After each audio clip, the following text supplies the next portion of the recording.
I think this is probably easiest. Who didn't practice today? Darius did not practice today.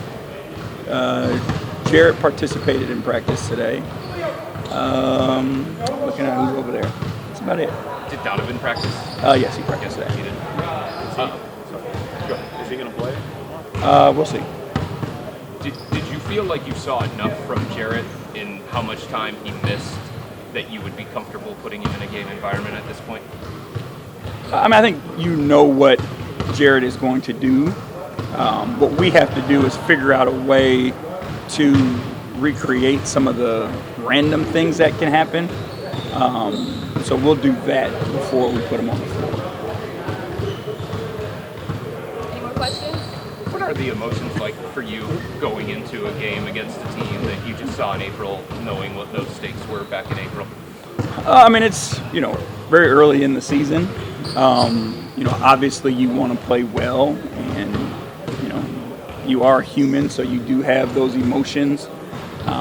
But, for us, it's about preparing for the long haul and continuing to get better. And I think that's where our focus is right now, what do we learn from Friday and Saturday that's going to help us on Tuesday? And then what do we learn on Tuesday that's going to help us on Wednesday? So that's kind of where our thought is right now. Because you said you were human and you still have those emotions, what sticks with you still from that playoff series against New York? I think, it was just the opportunities that we had that we didn't take advantage of. For the most part, with the exception of Game 3, we had opportunities to win games. And we just, didn't take advantage of those opportunities. Can there be, because it's a national TV game, playing teams who lost in the playoffs, I know you're looking forward and hoping that this is just one of those learnings, but can there be elevated, heightened, on a regular season game? Yeah, I think, again, it's the human nature, right? It's the competitiveness of the NBA and the guys that make it here. Like, you do not make it if you don't have that competitive edge. So, it's going to be, a little bit more on both teams' minds,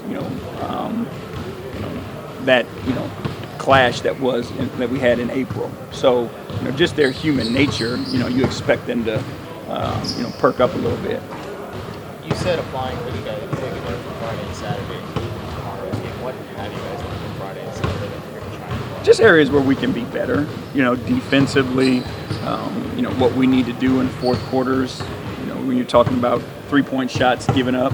I think both of those games, Saturday was a little more uphill, but when you're fighting uphill, you can't give up open threes in the fourth quarter to guys who are capable of making shots.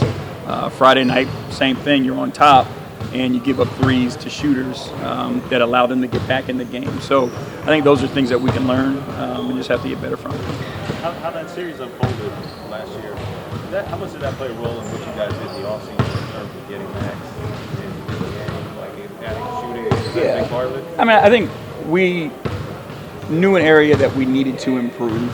I think we were able to kind of trick it during the regular season.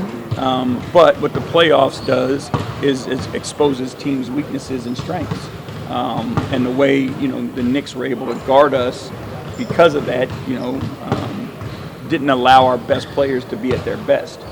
And, that's what a team is about, is being put together, to surround your best players with people that make them, better and give them the space that they need to do what they do best. And when you saw what Max did in the next series against the Knicks, did that help you target him as well? No, you watch Max. I shouldn't say no, but Max is a guy who you watch and you respect. And if you have any opportunity, you go and get a guy like Max. So it wasn't just that playoff series. It was, his history, what he's been able to accomplish coming from, tough places, not just NBA, everything's handed to me. He's had to go out and earn it. So just watching him throughout his career, that, he's a guy that you want to have on your team. Going back to Darius, he didn't play the other night and obviously didn't practice today. Could you sense him struggling with the hamstring in the opener against Brooklyn? You could see it more so when he was trying to slow himself down. I think he was able to get to his top speed, but then when he was trying to slow down and change directions, that was when I think you could see it. You know, and for him, the style that he plays, it makes it extremely difficult. You got limited breaks. Sorry if you got asked this already, but you know how Ty got hurt? There was a play, he jammed his foot in the OKC game. So, yeah. Okay. Is he on the mend or? I mean, he's getting better. Okay. Yeah. All right. And then secondly, George, you lead on him a lot on Saturday. How have you felt about what he's brought to the team? I know a lot of people are going to look at the threes, but he's been giving you some good boards, some good defense. Yeah, George is a good player. And I think, you know, all these guys, you know, the additions that we made in our group, like, they're not one-dimensional players. They don't just do one thing that helps us. Like, everything that they do, you know, helps us as a team. So, you know, George's shots are going to go. There's no doubt about that. You know, it's been 3 games. So, you know, he communicates, you know, he talks to his teammates during the game. He's in the right spots. You know, he rebounds, he's competitive, he battles, he takes challenges. You know, he can facilitate. So there's so many things that he does that it's not just about the shooting with him.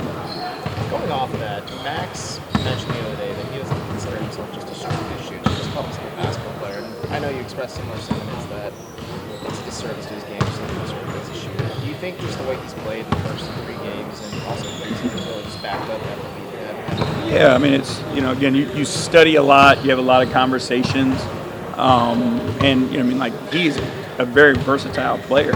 I think he plays the role that his team needs him to play, but his skill set and versatility allows him to do that, give you that whatever you kind of need and fill a gap. So the movement, the shooting, all that stuff, but, like, I mean, you think about the passes he's made already, the challenges he's taken defensively. So, you know, he's a well-rounded basketball player.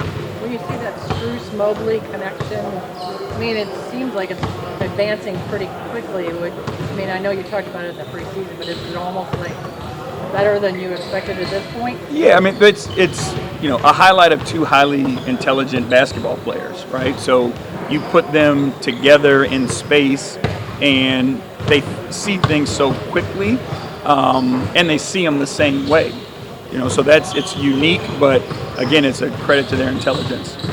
How close do you feel like you are to having your starting 5 healthy, and how eager are you to get to that point? I mean, we're excited for sure. We're looking forward to it. I can't put a timetable on for you, just because the nature of how guys heal and those types of things. But you know, again, this is an 82-game season. And you just have to be patient and, you know, continue to take your steps until you get healthy, and then, you know, get that group as good as you possibly can as well. What's been maybe the benefit or the opportunity to see really what you have on your bench too? Yeah, I think other people have gotten a chance. You know, I think, you know, any rep in an NBA game is a good rep for a guy.